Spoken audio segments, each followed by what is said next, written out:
You sure you're okay with getting home tomorrow without me? We'll be fine, Brad. I cannot miss Christmas. Let's get home.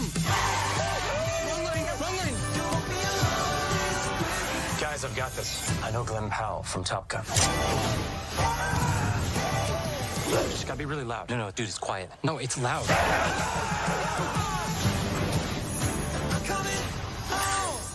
Hello, ladies and gentlemen, and welcome back to another episode of the M&K Productions Podcast. I'm your host, Matt, joining here as usual with my co-host, with the most, Kristen, aka Miss Flamingo. Kristen, how you doing today? I'm doing well. How are you? Happy belated Thanksgiving, Mac. Hope We you don't had some celebrate good that food. here, but we did have some good food. It was That's really, what I mean, though. That's what I mean. We don't celebrate that, but you just celebrate family. That's all you do. yeah, to each his own. But it was good. Good food was had by all. Nice little vacation, then just get some sleep, catch up with some watching on some TV shows and stuff like that, just so your Cartoon Networks and everything like that. But I also got a chance to check out the topic of today's episode because it's the holiday spirit, and this is your idea, and I had no idea, so you wanted my default. So, Kristen, what did I watch this past weekend? Well, you had the lovely opportunity, thanks to me, because I requested this. A very Jonas Christmas movie! Yay, Jonas Brothers! Mac, I'm sure this was the Christmas movie you were looking to review this year. Well, what's funny about this is that when you were like, hey, you went to go see the Jonas Brothers earlier this year. Yes, I did. And you're like, hey, because we had mentioned this by passing before earlier this year. We had mentioned that Jonas Brothers was doing something because they announced they're going to be doing another Camp Rock without Demi Lovato. Yeah. And you, in your Jonas Brothers, like the Jonas Brother fangirl atmosphere, that you heard through the grapevine that they were all together recently, and then they may have filmed something recently. Yes, and you said you have like the biggest inside scoop out of this than I do. Yeah, when the Jonas besties get to know information, they were very good about spreading it to each other and sharing it with friends and whatnot, and what to get excited about, especially if you're a Jonas Brothers fan. So, it was funny enough when I went to the concert. Mhm. I actually did this in my little watch along video, I guess, or watch with me my Jonas Brothers thing. They were handing out newspapers, and right on the front was a picture for the Jonas Brothers Christmas movie. Oh So my if you gosh. see my video, that's my prop from the concert that I was able to Your get. piece of history. Yeah, so yes. But yes, this was like an exciting thing for Jonas Brothers fans. And ironically enough, I have some Glenn Powell ties that I hope we get to discuss in this movie, because the same day that this Jonas Brothers Christmas movie came out, The Running Man also came out. And it goes with Jonas Brothers and Glenn Powell because they're both friends. You know, they're What all a friends. random friendship. Well, no, it's not random because Nick was on Screen Queens, which was released like 10 years ago. Oh my gosh. Isn't that crazy, with Emma Roberts and Ariana Grande? Like the Ryan Murphy show? Mhm. So Glenn Powell was in that. And spoiler alert, Nick Jonas was one of the killers on that show. Have you seen this? No, I have not. Okay, I don't like Ryan Murphy. Okay, but anyways, this was like the show of the time of like my period of like life. So Glenn Powell was in it, and I loved his character so much, but Nick and Glenn were in it together. And then years later, the movie we got to review, Devotion, Yes. Joe Jonas and Glenn Powell were in it together.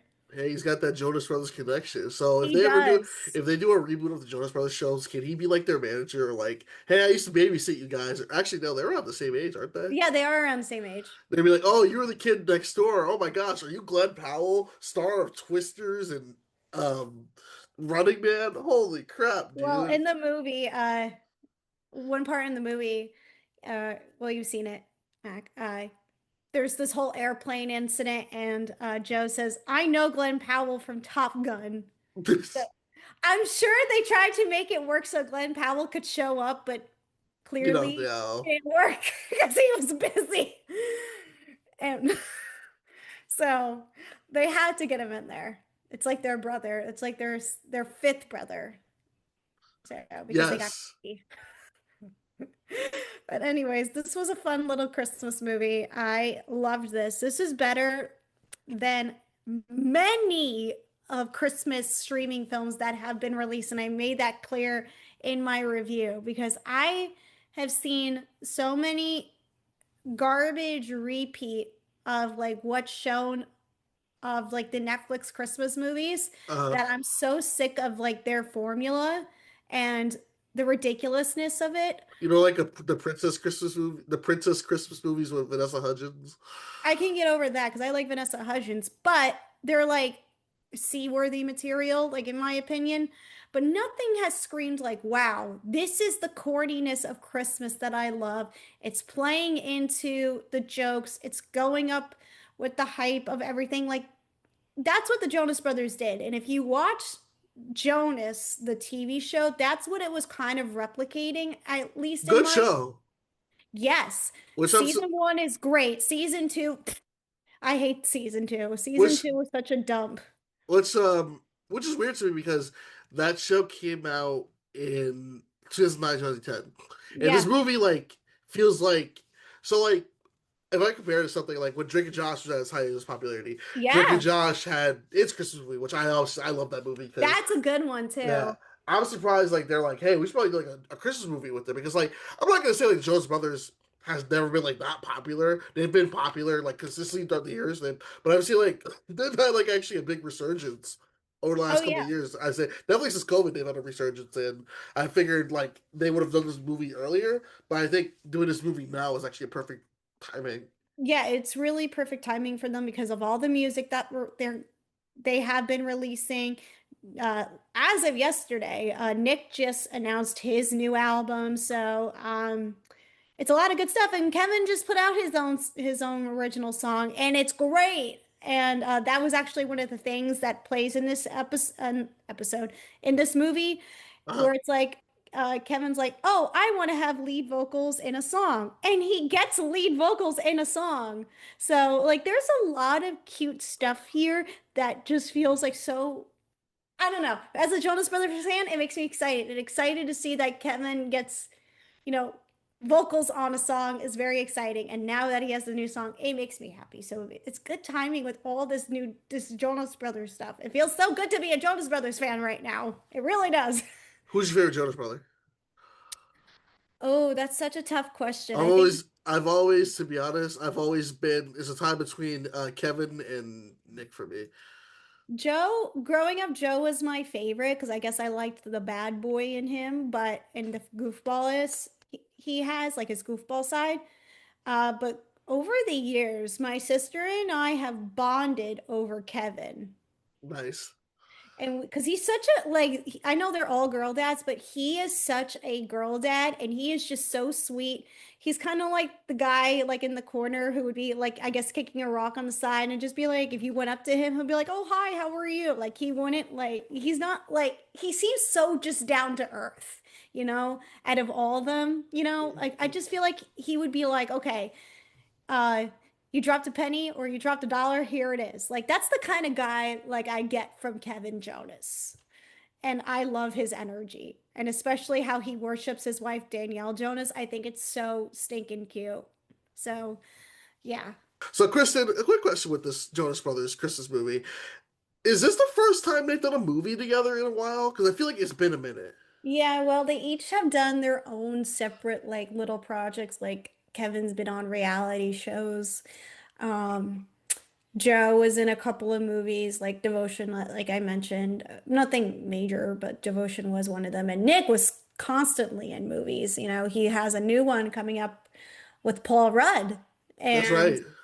yeah, so Nick's been in a couple of movies and he's been in Broadway and stuff. So yeah, this is like the first movie that actually brings all of them together in a sense. Well, they've done documentaries, and then they've done uh kind of like a Jonas Brothers roast a couple years ago for Netflix. Hmm. But this, if we're talking like script, big like a big time director, high production values. Not saying that the Netflix one was also high production, but it's like where it was like planned and like craziness with Christmas in the theme. I feel like this is like their first major film they've done in a while together. So it's nice to see them all come together and celebrate a holiday, like Christmas, and bring in the new year, not bring in the new year, but celebrate, make something that would make fans happy, but their family happy because it's about, rekindling sibling bonding. And I don't think they were rekindling anything because they kind of, I feel like, did that years ago when they broke up. Brotherly magic, Christmas magic, like all that fun stuff that comes with a Christmas movie. Well, what I like about this movie too that was good is that their chemistry was definitely natural. Like I Yeah, just think, yeah, go ahead. like I used to think of like whenever they do something together, they always are that great brother sibling energy. And to take this and just say like, hey, let's just make it a Christmas movie. I think it worked well with this. It made it very entertaining. And you did mention it. You bring in a director that has done stuff before. You bring in a writer. And you bring in a lot of like talented people on this project. It did make you feel like a legit Christmas feature production. Yeah, and I think it's great for the Disney Plus platform. I don't think it would have succeeded as well in theaters. I think making it strictly for the Disney Plus platform, it's Perfect. the brothers, and it ties back to their original Disney ties. Because when I saw them on tour, they spoke so passionately about Disney and giving them their big break and stuff. But They it's were nice to the see them to go back to what, helped them start their career was being part of the Disney Channel. well. Think about it too, because like at the time, remember Nickelodeon had a Naked Brothers band, and Disney had Jonas Brothers. Yeah. So it's kind of like either we're Team Jonas or Team Naked Brothers band. I was always Teen Jonas Brothers. I never was really into the Naked Brothers band. I tried and I tried, and I was just like, I can't connect to them the same way as like the Jonas Brothers could. But going into the director, Jessica Yu, she directed Quiz Lady. I'm not sure if you've seen that with Sandra I, Ho and I, Awkwafina. nope. Okay, that movie came out back in, I want to say 2023, and I think it won the Emmy for best like TV film or something like that. It won like an Emmy, but Jessica Yu did like several TV shows, but there's also a connection between Quiz Lady and this movie. Will Ferrell stars in Chris in that movie, and Ferrell plays himself in this Jonas Brothers movie. Well, So I like how Wikipedia says Will Ferrell as Will Ferrell. yeah, Will Ferrell as Will Ferrell, Nick Jonas as Nick Jonas, Kevin, all that stuff. So, and I think it's funny because I think that's Will's real family that's also in this movie. And I think that's Will's wife too. So I, I just think that's kind of funny if that's the case, if Will's, family is in it. Because do you remember years ago when he presented at the Emmys and he brought his kids out on stage? Yeah. Like that's funny to see them all grown up like years later, starring in a Jonas Brothers movie. So I don't know. I liked that part, but there were some other things. Did you notice all of them had their kids in it? Like I like it. Joe's kids are like so quickly in it, like you don't even notice them. Mhm. But Nick has his kid. It made me feel old because I was like, damn, they're all dads now. Yeah, they're all dads. And I think it's funny with some of the songs because the songs are really good here too.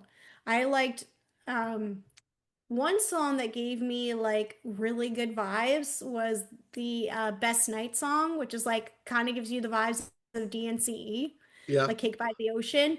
And there's a line that says like that kind of pokes fun at everything.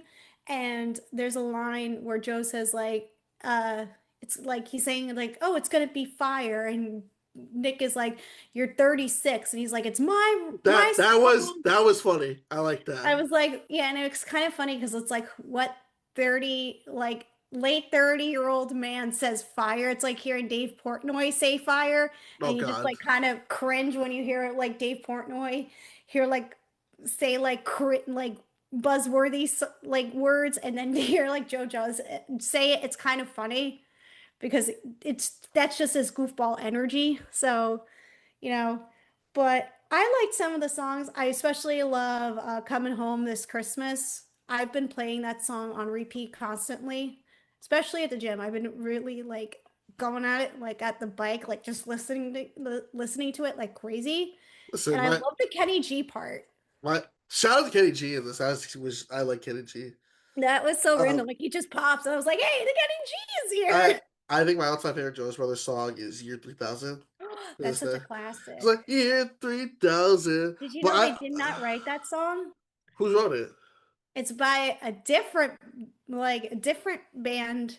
They, got the rights to it, and it's like suddenly became their song.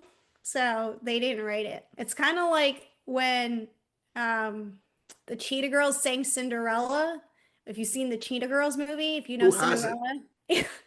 And they performed a song called Cinderella, but originally Cinderella was by a girl group called Play, and then they got the rights to it to sing it for the Cheetah Girls movie. So it's like, Disney borrowing songs and they made it, Cheetah Girls sang Cinderella and it's like the Jonas Brothers Well, sang Year 3000. So, give me yeah. credit. This was much better than Home Alone. Yeah. Not the Macaulay Culkin one, the other one. Yeah. But I was shocked to see that this film was sitting at 91%. Like, I did enjoy, I will say I enjoyed this movie. I think It's this is a fun, warm holiday film. yes. And definitely something I feel like if you're got the kids over or something like that, watch it everywhere like that. But I was shocked to see this is like really like well on Rotten Tomatoes. Yeah, it's high on Rotten Tomatoes, which made me like really surprised because I was like waiting for the results to be shown. And I was like, oh God, like I've never been so anxious for a Rotten Tomatoes score, but for some reason I was like so anxious to see for a Jonas Brothers movie. Like, I don't know why. But then when I saw it like on Friday morning, it was at 91 or like it was like in the high 90s. And I was like, wait, what? What in the world? What made them give it this high score? I It's was not nostalgia. expecting Nostalgia is a powerful drug. nostalgia, and they won. They played the nostalgia game well, and it worked because, like you said, it's good for all families. Younger kids are being exposed now to Jonas Brothers because people our age are having babies and kids now, and they're going to the concerts and they want to see it, so it works out. But before we give out final grades, I want to ask you, who is your favorite cameo? Well, you mentioned Will Ferrell. That was a good one. But That I will say I did like seeing freaking Randall Park as Brad. Yes. Oh, I liked Randall Park. He's sweet, but then I thought KJ Appa was really funny. Mr. Fantasy. Also, shout out to Billy Lord. When I saw Billy Lord in this movie, I was like, "Oh shit, what are you doing here?" Again, another Screen Queens tie-in because she was also in Screen Queens, and so was Nick. So lots of Screen Queens ties to this movie, which I This thought is was the funny. Scream Queen like fan fiction. It's a reunion. It's a Yes, reunion in a way. Well, not total reunion since Glenn's not in it, but he gets a nice little kiss of acknowledgement there from Joe. But yeah, I enjoyed it. I've seen this now 3 times. Jesus. So I just enjoy it. I have so much other stuff to watch, but somehow like the Jonas Brothers Christmas movie is just playing, and I don't mind that. And that's crazy for me for a holiday streaming movie because I haven't really watched a holiday streaming movie on repeat like that. It's been a minute for me, except for Grandma Got Run Over by a Reindeer. Yeah. For What do you me, think of how do you think this compares to the other Netflix streaming, not you mean Netflix, Disney other Plus? Christmas, like not Disney, but like other streaming films that are Christmas related? Well, How considering does we this don't have a compare lot to of it? them that are good, this is probably one of the better ones. I'd say the only one probably that's better is Noelle with Anna Kendrick. That is a little Okay. bit more put together, but considering the bar is so low, this is probably one of the better ones. Because Yeah. what is it competing with? The Diamond Women Kid Christmas specials? Oh yeah. Well, in terms of like Christmas movies in general, I think this is definitely one of the better ones. Like even this year, this is definitely one of the better ones because I'm watching I saw Merry Little Xmas, the new one. Oh my God, it's so bad. It has a sure spot to end in probably my top 10 of the year as worst films. Somehow a Netflix Christmas movie has been landing in my top 10 Christmas spots, I think for the last 2 years. So it's been a tradition where the bad Christmas movies do land there. So, but I'm enjoying Jingle Ball Heist. That's the new one with Olivia Holt. Hmm. So recommend that one. But a very Jonas Christmas movie. takes the lead spot, takes the cake as best Christmas streaming movie right now, in my opinion. But yeah, that's all I have to say. Songs are good cameos, lots of fun stuff here. I'll So, give it A minus because it oh, was you're very giving it an A minus? You gave it a higher score than me. because I feel like it surprised me because I had like middling expectations. 'Cause I thought I was gonna be like, okay, it's gonna be fine, but it actually turns out to be a solid movie. And I guess it tunes into your inner child of like the Jonas Brothers, I'd say. Okay, I gave it a B plus, but now you're making me feel really bad giving it B plus, so I might have to I'll be nice and say A minus on this pod, but you all know I love it. So, and if you want to share Jonas Brothers love, give us a follow. We love the Jonas Brothers here. We'll get them on the show eventually. We have to get a Jonas Brother. Oh, maybe one day we'll get a Jonas Brother. We need a Jonas Brother on the show. But that is what we have here, an early little holiday episode. It's a little shorter episode. We're kind of getting back in the groove of things. As you can hear, I don't sound like death like I did in our Running Man episode. Mm. But Kristen, what do we got coming up for the podcast? Okay, we got a special episode coming up. Then we have our Christmas episode, which will be A Christmas Carol, the Jim Carrey Christmas movie, the one that gave me nightmares, and the one that Mac really enjoys. And then we're gonna end out the year with Frankenstein, Guillermo del Toro's Frankenstein. It'll get us Yeah. ready for The Bride, directed by Maggie Gyllenhaal, which is set to come out in March. So yeah.